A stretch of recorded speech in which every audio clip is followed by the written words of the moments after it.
Okay, so for the people who have not been at school this week for whatever reason, I'm going to quickly go through the notes that you have missed. I'm going to actually go through the entire Chapter 22 PowerPoint.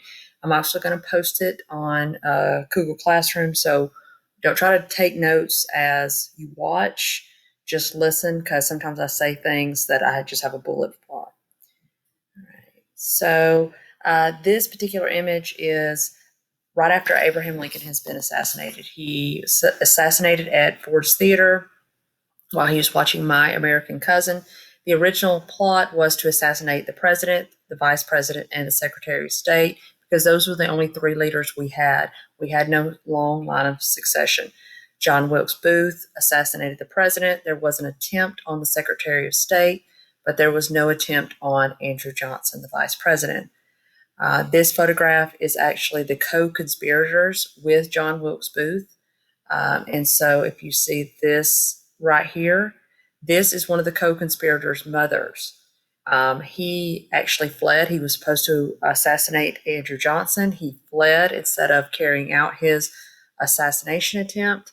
And his mother, because they met at her boarding house, his mother was accused of being a co-conspirator with John Wilkes Booth and tried for that and was hung, and she was the first woman to be hung in a federal execution.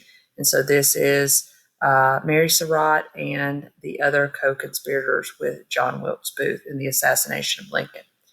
And so is right after this that the 13th Amendment will be passed, and the 13th Amendment abolished slavery. It was ratified by Congress in December of 1865. Now, without the Emancipation Proclamation, which was January 1, 1863, basically paved the way for the 13th Amendment. The Civil War is the deadliest war we have ever fought as a nation because it was Americans killing Americans. And so you can see these different wars that we have taken part in. And again, as we talk about some of these different wars, we're going to talk about how warfare will evolve and weaponry will evolve. This is pictures of the South post-Civil War. So this is a Reconstruction era. So you can see the different weapons and just the destruction left after the Civil War. Again, buildings that are destroyed, and during Reconstruction is going to last from 1865 to 1877. And the whole purpose was to, one, repair the South, and two, bring the South back into the Union. So they had a few different problems to deal with. One, they had 4 million newly freed slaves that they're going to refer to as freedmen, and they have no job. They have nothing to eat. They're, basically starting from scratch. You have plantation owners who have lost their workforce, so now they can't put out the same amount of production that they once did. And some of those plantation owners even lost their plantations because they couldn't afford to pay their property taxes post-Civil War. And then you also have your poor white Southerners who, they were poor before the war, they're poor after the war, and they, like many others, are going to go west to escape the chaos of the Southern Reconstruction. And so there were two different Reconstruction plans. Now, Lincoln had a plan in place before his assassination. It was called the 10% plan. And it was called 10% because he said states could have constitutional conventions, which means they rewrite their state constitution after 10% of their voters swear an allegiance to the Union. And so they wanted, he said it was okay to pardon any Confederate. Now, he was not okay with pardoning the high-ranking Confederates like Robert E. Lee and Jefferson Davis, who were major players in the Confederate government. And then once all of those things are done, they can return to the Union. Now, Johnson's plan, which is what we actually put in place because Johnson was president during Reconstruction, he said he would pardon Confederates who swore allegiance. Now, he said he would not pardon high-ranking Confederates, but he ended up pardoning people like Robert E. Lee and Jefferson Davis and several other really wealthy aristocratic plantation owners who paid somewhere in the neighborhood of $20,000, basically bought their pardons. He did not have the 10% written in where they had to have 10% oath of loyalty to have a constitutional convention. And he did say that they had to ratify the 13th Amendment and then they could return to the Union. Louisiana, Tennessee, and Arkansas are going to be the first states to rejoin the Union. They're called Lincoln governments. But Tennessee is the first. It actually rejoins the Union in 1866. So it doesn't have to jump through quite as many hoops as the rest of the southern states had to jump through. All right, so the Wade-Davis bill was put forward by Benjamin Wade, who was a Republican from Ohio, and Henry Davis, who was a Republican from Maryland. And they said that they wanted the South to pay. They said there needed to be an ironclad oath that 50% of the South had to take. So it wasn't that only 10%. They said 10% was too few. 50%. They needed a mass quantity of voters to take this oath so that hopefully it would deter the South from ever thinking about succeeding again. And they had to do that. They had to hold a constitutional convention in which their new state constitution had to be approved by Congress before they could start having elections to have new members of the House and Senate. And they also wanted specific safeguards for newly freed slaves. Now, President Lincoln, he did what's called a pocket veto. They don't do these very often. A pocket veto means that it came to him, he did not sign it, and he did not veto it. He let it sit on his desk, and then Congress adjourned. So if Congress adjourns while a bill is sitting on the president's desk, that is a pocket veto. And so the Wade-Davis bill did not pass. All right, so Reconstruction, these are your newly freed African Americans. They were, again, named freedmen, so that was applied to both women and men. The Freedmen's Bureau was established in 1865, and it was meant to help out newly freed slaves with job skills, helping them find places to live, food, medical supplies. But its biggest contribution was education. And now, most adults did not take part in learning in their educational opportunities as much as your children did, because again, it's harder to learn those kind of skills as you get older. And in this other lovely political cartoon, this is a carpetbagger, and this was from the southern view of carpetbaggers, and they were people who came down south and were helping newly freed slaves and buying up abandoned plantations or plantations which had not paid their property taxes. So they were a villain in the eyes of the South because they were benefiting off the losses that the South had experienced. And again, this is a Freedmen Bureau school. All right, so this is Andrew Johnson, and he was a Jacksonian Democrat. Now, he was a Democrat, not a Republican, and Lincoln chose him as his running mate because he knew that when the South was to rejoin the Union, they would want somebody in the White House that they felt had their back. They did not feel like Abraham Lincoln was their advocate, and he thought that having a Southerner in the White House would help ease tensions as the South rejoined the Union. He was anti-aristocrat, which is very ironic considering the fact that he goes on to pardon several aristocratic white families. He was a white supremacist, and this is proven and backed by the fact that he vetoed every single piece of legislation that would benefit African Americans. And he agreed with Lincoln, like most historians, that the South actually never left the Union. Most historians liken the Southern succession, the Confederacy, as children pitching a fit and against their parents. So basically, the South was the kid, the Union was the parent. They're pitching a fit and acting a fool. That's how a lot of historians kind of liken it. All right, so the 14th Amendment, 14th Amendment was passed in 1866, ratified in 1868, and it made former slaves citizens. And along with that, in 1866 was the Civil Rights Act, and it outlawed the black codes. Now, um, this is Andrew Johnson, and he did actually veto the Civil Rights Act, and Congress overrode his veto and passed it anyway. So this particular political cartoon is Andrew Johnson. He's standing in the door of a veto, and he's kicking the Freedmen's Bureau out. And so a bureau is another name for a chest.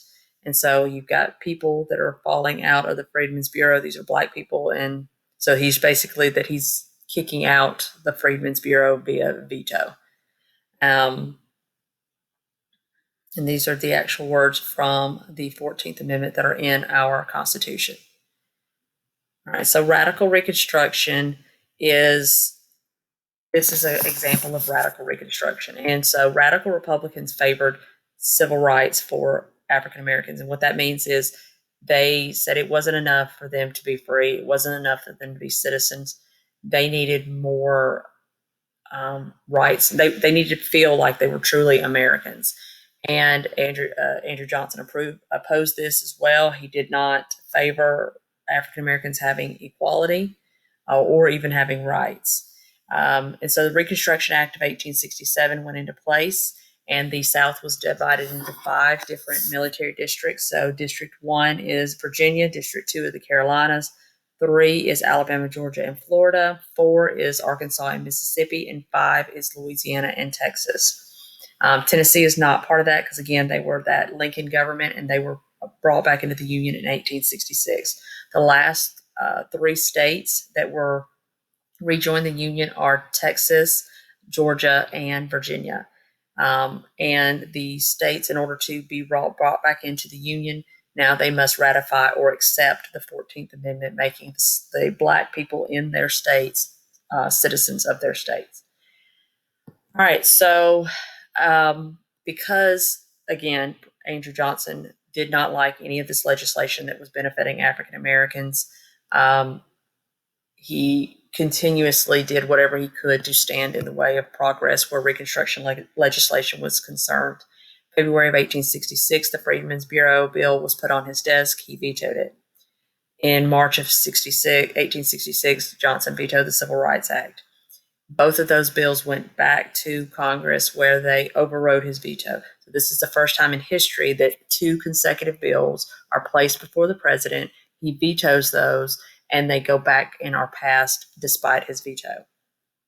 This particular photo is a political cartoon, and this is how Johnson saw himself. He saw himself as a martyr for the country, that he was doing the best that he could, and everybody was coming at him and attacking him. So he likened himself almost to Samson, in that he was sacrificing himself for this country, which was not at all the case.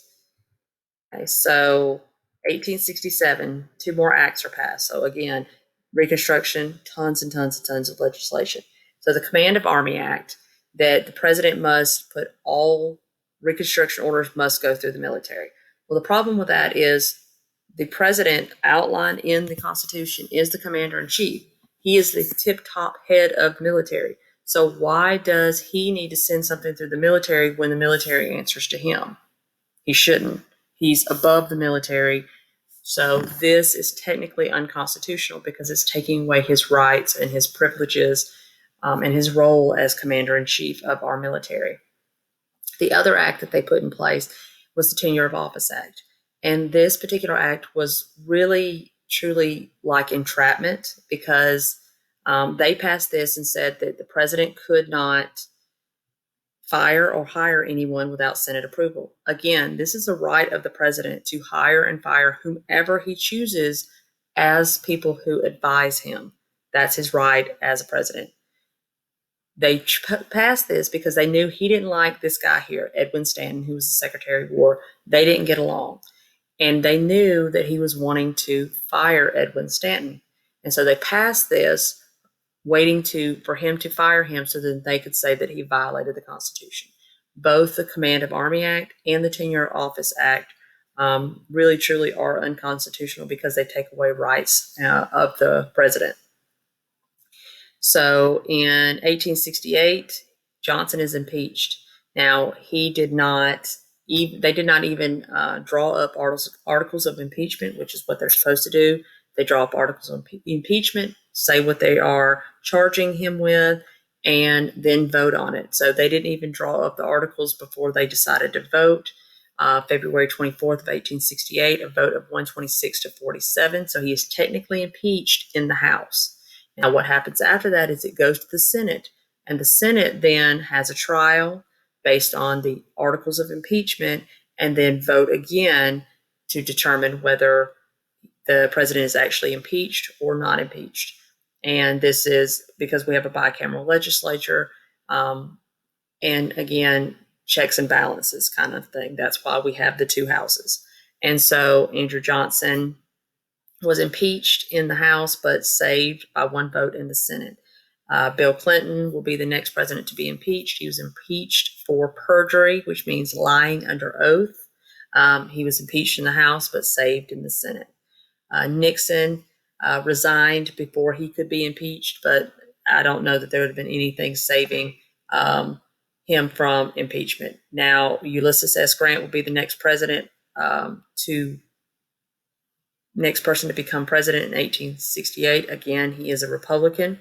During this election, you're going to have even more radical Republicans gain seats in the House and Senate. So 1869 sees the passing of the 15th Amendment, and this gave all Black men the right to vote. It was ratified by Congress in 1870. And the problem with this that a lot of people had, especially women, is that women didn't get the right to vote. They didn't have any problem with Black men getting the right to vote, but they had a problem with the fact that they weren't allowed to vote.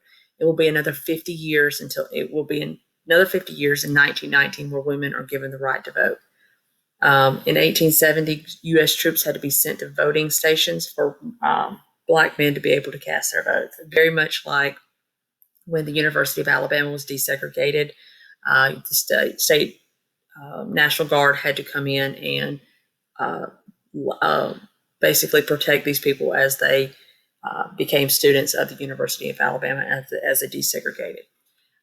Louisiana gained their first Black governor, which is this fellow right here, P.B.S. Pinchback. Hiram Revels, which is this man right here, became the first elected to Senate. And Blanche Bruce will go on to serve in the Senate as well.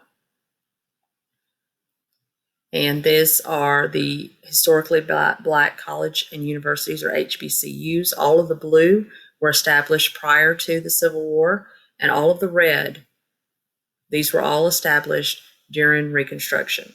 So a lot of HBCUs established to benefit, again, African American education. And these are some of your first Black congressmen, whether they were in the House and or Senate. Okay, the carpetbaggers, again, these are Northern Republicans who came south. They were seen as unscrupulous and benefiting from the pain and suffering of the South. Like the South hated them. These are Northerners. Who the South hated even more were scalawags.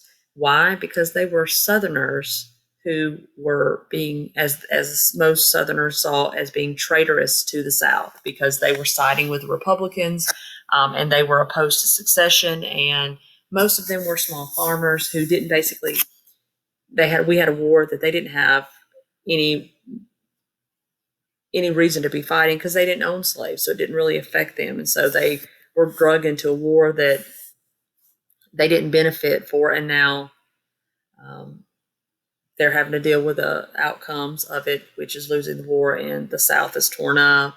And so these two groups, while they're very different as far as where they come from, they have one thing in common. In the South, most Southerners did not like them. So some different jobs that come about during this time: working on the railroad, $1.75 to $2 a day.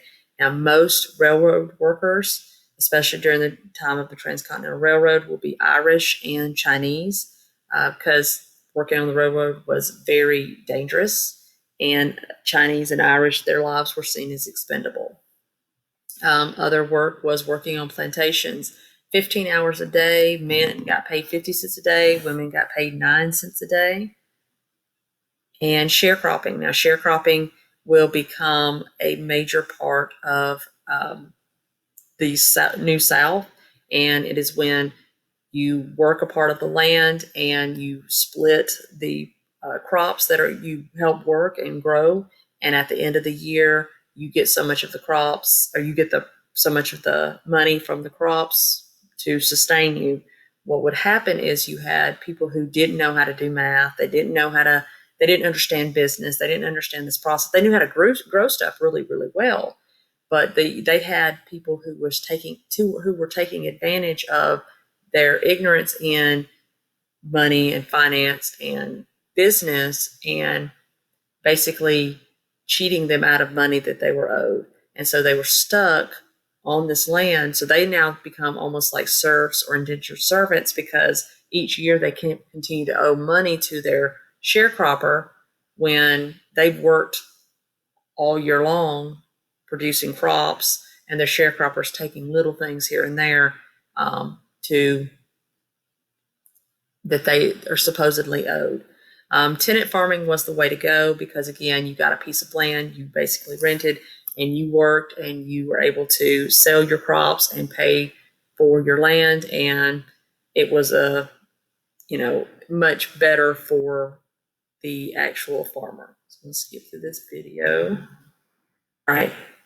And again, this chart just explains what I just said. It was a never-ending cycle, and it wasn't just newly freed blacks. It was also poor whites that were sharecroppers and tenant farmers as well. And so it was a never-ending cycle. They couldn't get out. A lot of them couldn't get out of the debt, because at the end of each year, they continued to somehow owe money. So very few actually made it out of the sharecropping cycle. So it is going to be during this time that New South is built. It cost about $130 million to rebuild the South, and that's new telegraph wires, new railroad bridges and canals and roads, and just everything of rebuilding the South. It was very, very expensive. And the problem of all of this money and all of these projects going on simultaneously is a lot of corruption is going to happen. There's too many things going on, and things kind of fall through the cracks, so to speak. And so a lot of money got misappropriated during this time.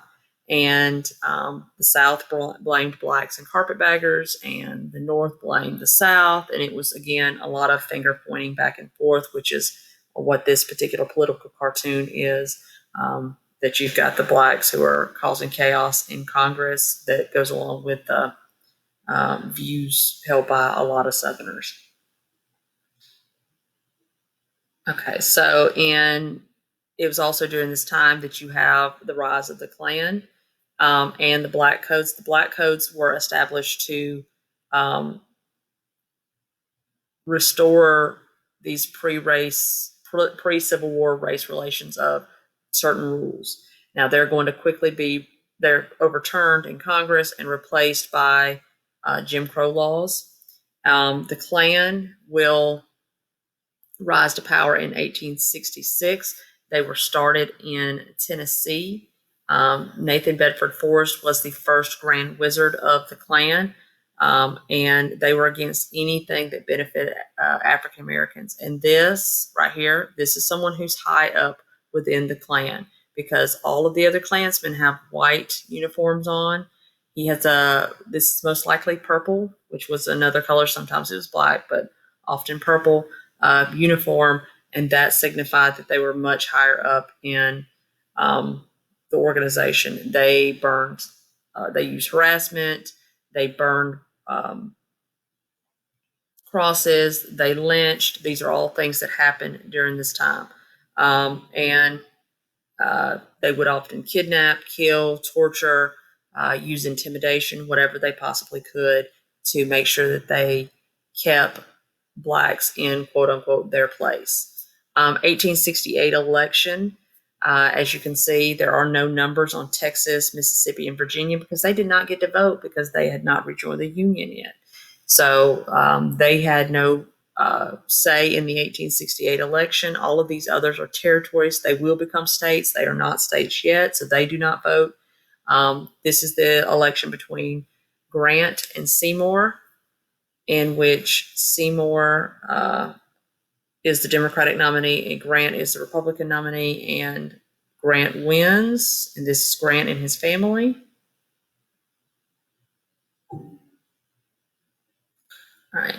The Enforcement Act was also known as the Klan Act, and it was passed in 1870, and it was meant to basically kill the Klan, and it didn't kill the Klan. It just made them be much more covert with the things that they did, because it was really hard to enforce stopping Klan activity, especially here in the South, when they start doing it in secret. This is a political cartoon about Grant, and so you have Grant up here, and he's inside this bag, and it is a carpet bag and bayonet rule. And the bayonet rule signifies martial law that he put South Carolina under. And here you have a lady, and she is barefoot walking across a really stony path, and see their path is fine.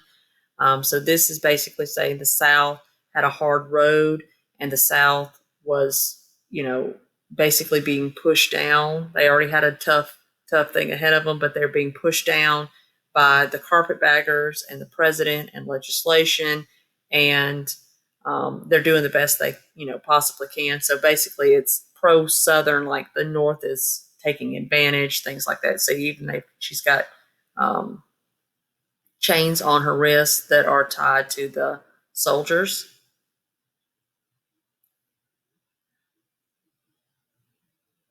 All right, so end of Reconstruction is coming near an end.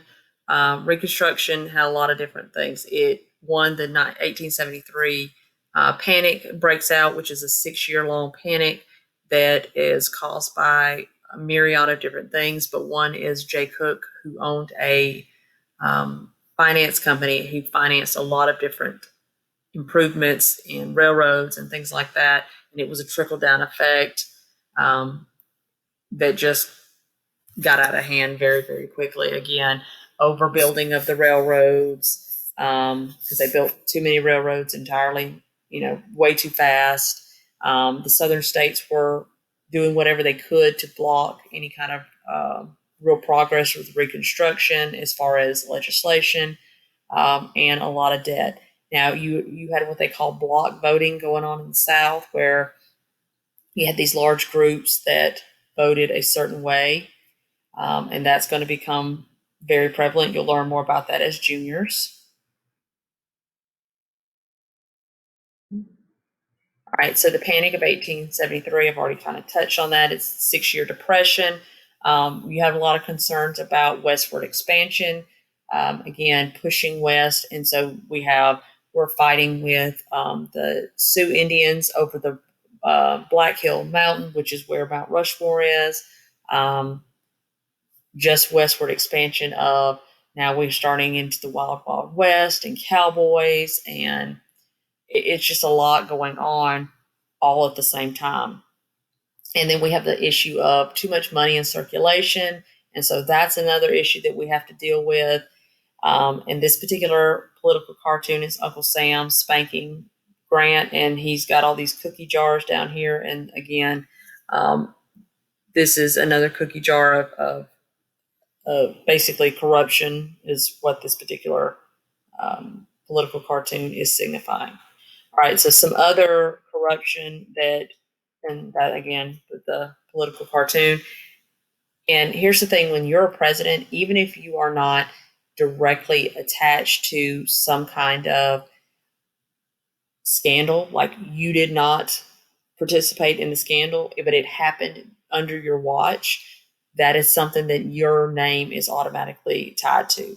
So our current sitting president, his legacy as president, he will be remembered for being president during coronavirus pandemic. He will be remembered for being president during race riots and the George Floyd murder and things like that. So that will be things that mar his legacy as a president. And so same thing with President Grant. The credit Mobilier scandal, I can never say that quite right. What was happening is you had a company working with the railroads, and so what they were doing is basically over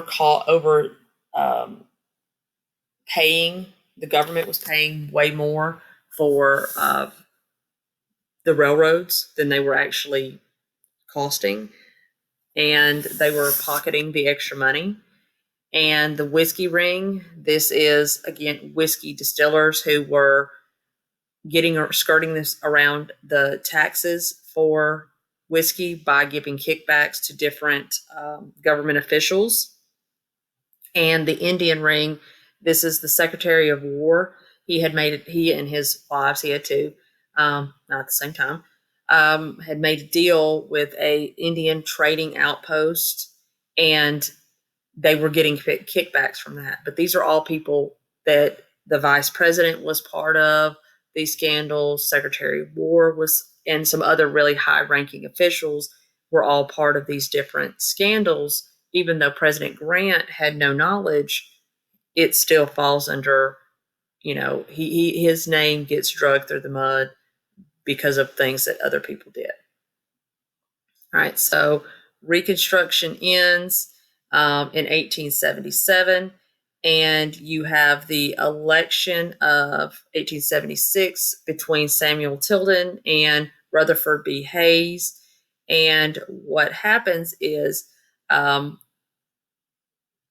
it actually, there was no clear winner, and I mean it became a compromise, and they call this the corrupt bargain too. And Hayes becomes president, and so some of the deals is that the military has to, so those military different units, the different sections, the 1, 2, 3, 4, 5, military has to leave the South.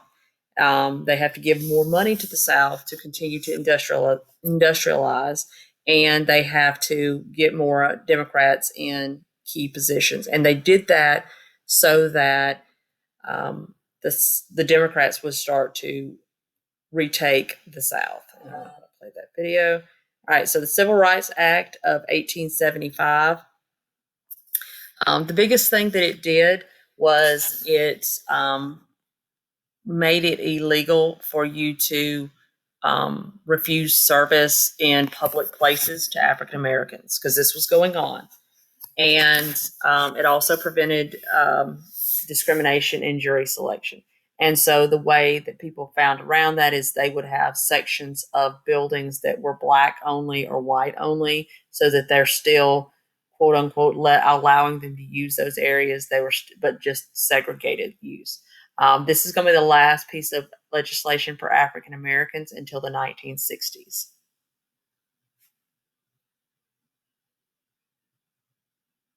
Okay, so successes of Reconstruction.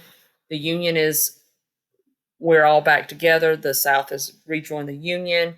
The South has rebuilt some of its infrastructure. The Freedmen's Bureau did help, again, some African Americans with jobs and education. And the South actually starts a public school system, because there was no public school system here in the South prior to Reconstruction.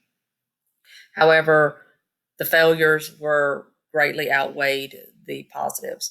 Again, blacks stayed disenfranchised, stayed powerless, even though they had the 15th Amendment right to vote.